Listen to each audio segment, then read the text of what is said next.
Hi guys and welcome back to my channel. If you're new around here, I'm Yvette and I moved to the UK in May last year and I am documenting my experiences and all the British culture. One of the things I get asked most about in the world is what are the pros and cons to living in London? I've been here almost a year, so I think it's easier to see the cons, at least when you're in your first year, because everything's kind of a learning curve. I'll tell you my first con real quick. Construction outside my window. I'm actually on holidays right now when you're watching this. I'm getting on a plane. I'm going to Egypt. Is that a spoiler? I don't know. So yeah, if you're interested in that, make sure you go follow me on Instagram. So unfortunately I am filming all my videos so that you don't miss out while I'm away. On the day I chose to film, and the only day I can film, lots of construction literally right outside my window.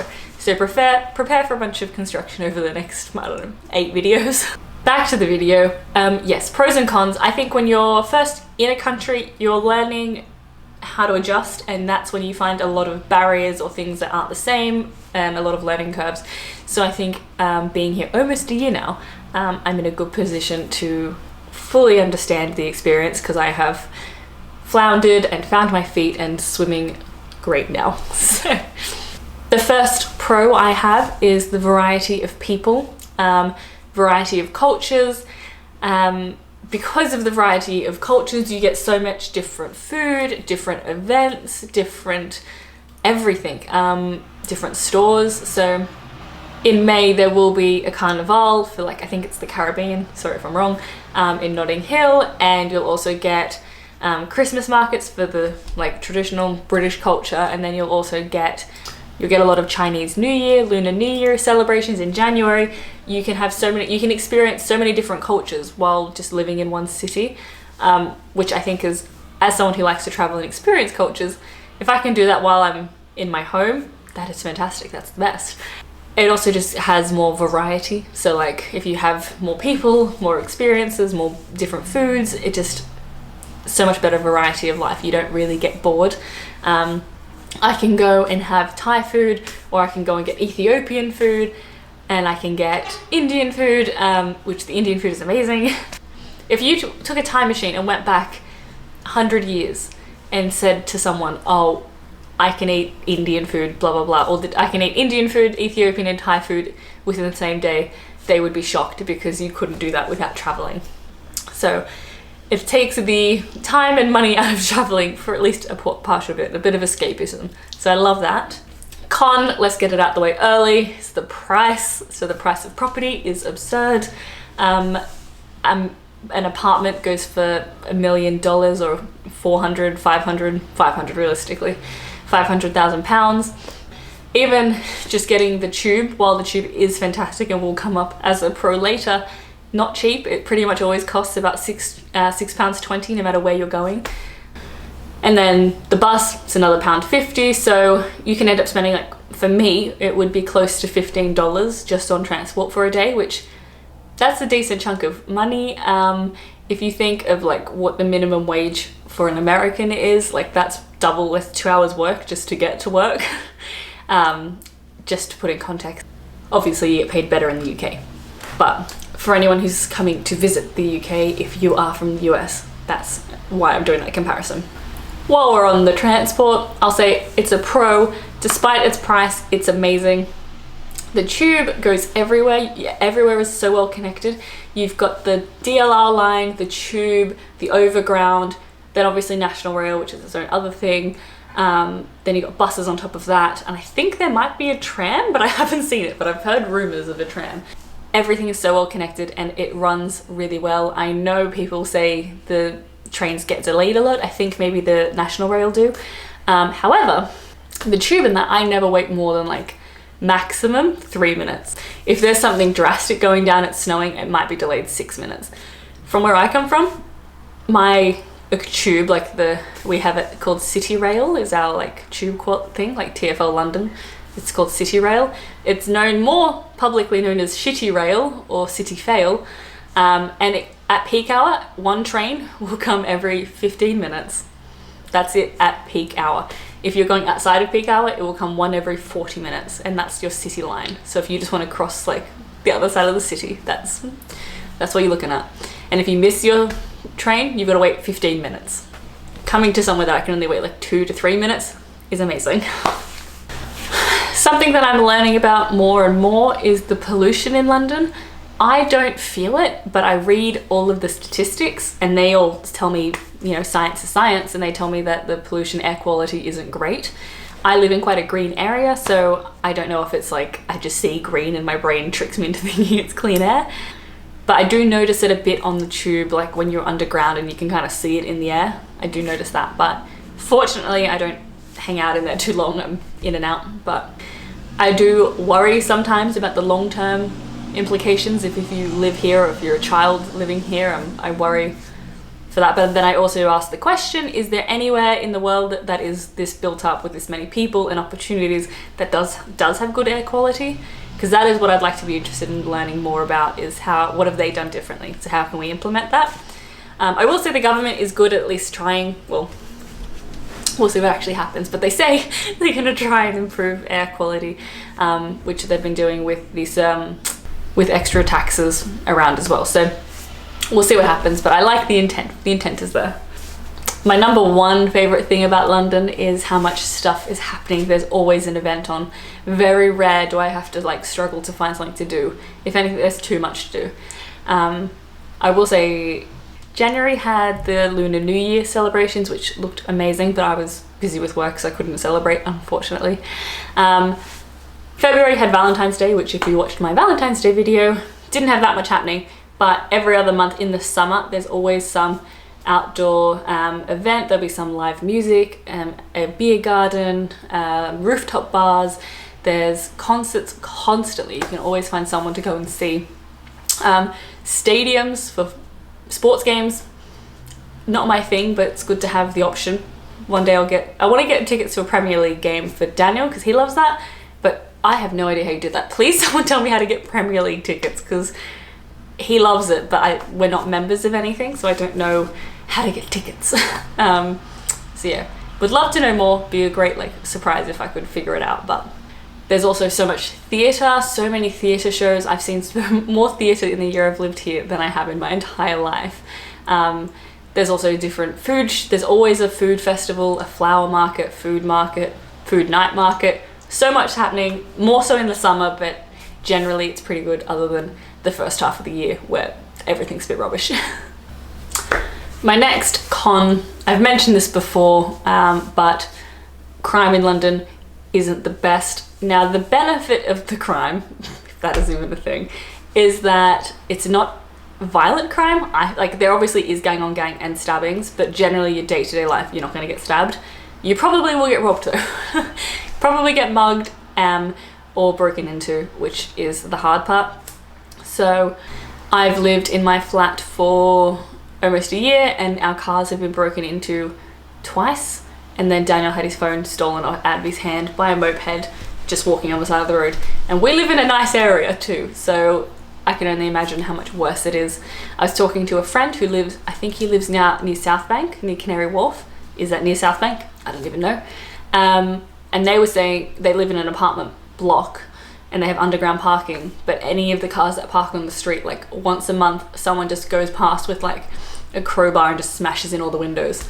Like, crime of property crime is very high and just something you got to get used to. One thing I do really enjoy as a pro of living in London, and this just comes from my Sydney experience, and I think it would be exciting if you lived out and if you came from anywhere other than New York or LA, is that there are so many people here. So generally if you meet someone, like they always come to London. Like, so for me, my family is always coming to London to go somewhere else or whatever, or for business, so I get to pop in and see them that way. But also there's always like celebrities walking around, which I know sounds like very, I don't know, kiss-assy or whatever, but there's no one in Australia. Like if there's a concert or Justin Bieber or someone, the whole city loses their minds and like the roads are clogged and you can't move. So since living here, I've seen Noel Fielding, who's a comedian. I've seen Ricky Gervais. up in Hampstead Heath. Was trying to convince Bambi to run over and say hi, so I had an excuse to go over, but I generally leave them alone because they're just trying to live their life. But also seen Kate Moss, and there was another actor that I didn't recognize, but my dad did when he was here. So it's cool to see them as humans rather than on a pedestal, which is what you kind of see. They seem so distant when you're in Australia. It's like a whole other world where you're actually like experiencing life when you're in major cities like this, and like to see them walking around, it's very cool. Obviously I don't take photos of them or be creepy or weird, and I'm just respectful. It's a cool experience, what can I say? My next con I wanted to put on, because I hear it a lot, is that the price of alcohol is high, which it is, not gonna lie. However, Sydney is also a stupidly expensive city for alcohol, so my benchmark is already so high for what I consider expensive. So for me, I'm not that big a drinker anyway, but I really only buy one or two, like a gin and tonic or something. But other than that, I'm fine. So it doesn't affect me much, but if you're someone coming to London, it is worth noting that yeah, the price of alcohol is extortionate. I think it's like, what is it, £5 for gin and tonic at least. And beers can get to £5, £6 depending on. But then if you go up north, as in Manchester I think it was, a beer was like £2. So big difference. So if you're into excessive drinking, I recommend drinking at home, because the alcohol in the shops here is actually so much cheaper than where I'm from. So a bottle of vodka would easily be $90, which would be £50. That's like the average price. You can get more and you can get slightly less, but spirits, so expensive. I think beer can be cheaper if you get a deal, but generally about the same. Either way, stupidly expensive. Drink at home. That's why the rounds culture, where like you buy your friends around and then they buy you around, is okay. Like I like the concept, but when you're in London, I'm like, I can't afford to buy 5 people drinks. I don't want to drink 5 drinks. I can't afford this much. It's so much money. So like, just let me buy my 2 drinks, leave me be, because once you do a round, you've got that's how many rounds of drinks you will be having, you know? So good in theory. I can't afford it. One of the other benefits of London, but also probably leads into a con, is the amount of jobs that are here. Every industry, so many startups, so many established companies, everything you could ever want is here. If you want to work in the medical industry, they have the best medical companies here. If you want to work in TV, they have actual TV studios. That's not even an option in Australia. So you can be cameraman or you can be on stage talent. If you want to work in grocery, they have head office here. Like, everything is here. If you find your passion in your industry, there is an avenue for you in London. However, that leads to more people wanting to live in London for work, which leads to the prices of things being expensive. And that's where it falls back into the con, because of how good the job opportunity is. Comes back to bite you. Something I struggled with the most when I first moved to the UK was the grocery stores here are quite small. Lots of options in terms of like Waitrose, Morrison's, Tesco, Lidl, Aldi, but the closer you get to central London, the smaller they are, so you don't have that many options for things. So if you want something a bit more niche, that's like arrowroot powder or something, it's a lot harder to find. Where it's a lot more convenience foods, because it's more aimed at like working professionals who just grab like a microwavable meal and go. Whereas if someone wants to cook, they don't have every spice you could ever want. There are some big Tesco or Sainsbury's stores which are massive and amazing, but they're a bit further out, and you generally need a car, because even if you went there via public transport, the amount of stuff you would buy would be so hard to carry home. I've managed to find big supermarkets that would then like fill the need for when I do need to do like a big restock, but it's still a bit of a hike to get in the car and drive all the way to the big 24-hour Tesco or whatever it is. So if you're moving to London and you don't have a car, which most people don't, to be honest, and they have one for work, it makes a big difference where you live and what store you have. I've got friends who, she's a nurse, they said that really weird. She's a nurse, so she's not like got the most disposable income, and yet the closest store to her would be a Waitrose, and she can't, like, by the time you pay for the expensive transport to get to a cheaper food store, there's no point, because you've spent £6 trying to get there and then buy you food and then come back. So it can end up costing you a lot more than you anticipate just by where you live, you know? One of the pros of London, it's a love-hate thing for me, is the amount of airports. I love how many airports there are because no matter where you're going, you can get everywhere. Makes flying a lot easier, makes traffic a lot less because not everyone's going to one airport, which is what I'm used to. However, my downside with the airports is that they're all on the outside of London, not in the centre, like it takes a long time to get to because London was built before aeroplanes were. Whereas for Sydney, aeroplanes were very much a thing when they were developing the city, so they built and planned for the airport. So it only took me 20 minutes to get to the airport, and that was amazing. Where here it's at least an hour. While I love the variety, it can be annoying, but it's probably good because I just happen to live south of Sydney, which was near the airport, but if you live north of Sydney, getting to the airport would have been a pain. So it's probably better for everyone overall to be a bit more spread out. Last thing I can't really go without saying in terms of cons is that Londoners are a bit colder, a bit more reserved. I think they're still polite. I don't think there's anything particularly rude about how they handle themselves. They're just not overly forthcoming. Whereas if you go up north, they're like, how are you going? What are you doing? What are you seeing? And they'll make recommendations and like engage more. However, in London, everyone's quiet. No one talks to you. You like stick to yourself, and they'll start rolling their eyes at tourists and all that kind of stuff. So I don't know why that is, if that's just because there's so many tourists coming here that the like fatigue sets in or what, but it is a thing that you need to be aware of if you are coming to London. Eventually, if you live here, you'll end up conforming and then you won't talk on the tube and you won't engage and you'll just keep to yourself too. It's a bit contagious that way. My last pro is the NHS. So the NHS is the National Healthcare System. It is paid for by taxes, and we all put in money, and then universal healthcare access for everyone. I'm a huge proponent of that. Without universal healthcare system, people quality of life is a lot less security, and then there's also basically mass insurance fraud through medical industries, because if you don't have an NHS mandating the prices and access to medications, companies will just charge whatever they want because the insurance companies will pay them out, and you don't really get a say in that. And then your insurance premium goes up because medical insurance is basically the same as the NHS, it's just privatized. Everyone puts in money to cover everyone who's a part of that healthcare system, that healthcare company, insurance company. Everyone puts in money to be a part of that insurance company. Similar structure to the NHS, but without the regulatory bodies, pricing can get well out of hand. There's many cases of that in the US where they're paying $300 per pill. In the UK it's like 50p or something, because there's no regulations on what companies can charge over there. So they'll charge $300 per pill, and then the insurance company pays it out, and then they get their money, and you get a huge insurance premium, but you don't know why.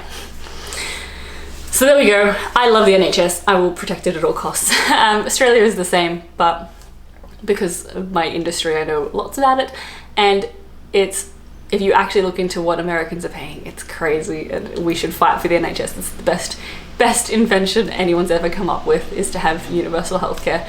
I'm not saying free, because you always come at me when I say free. It's not free. If you knew how much I've paid into the NHS because of all my visas, you would not even come for me. Every time I apply for a visa, I have to pay £1,000 into the NHS, and I get taxed, like it comes out of my tax. So I'm probably paying for someone's like heart transplant or something. Probably not that extreme, but I'm more than happy to help because I understand the greater good of society, and if more people are looked after, everyone's happier, less crime, less of the other negatives I mentioned. Just a better time, really. Overall, I love living in London. It is very much a London bubble, but it's a fun experience.